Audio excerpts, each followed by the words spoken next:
Thanks to this, I got rid of scratches on my car. Every driver knows how easy it is to get small scratches on the bodywork. Luckily, there's a simple way to remove them without expensive visits to the body shop. You only need 2 ingredients that you probably already have at home. Start by preparing a small bowl. Add 2 tablespoons of coconut oil. The oil has lubricating and protective properties, creating a thin layer that smooths the surface of the paint.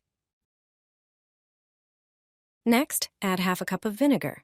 Vinegar is a natural cleaning agent that dissolves dirt and helps even out the paint's texture. Place the mixture in the microwave and heat for about a minute until the coconut oil completely melts. Your mixture is ready. Now grab a soft cloth, preferably microfiber, that won't scratch the paint. Soak the cloth in the mixture and gently rub it into the scratches on the car.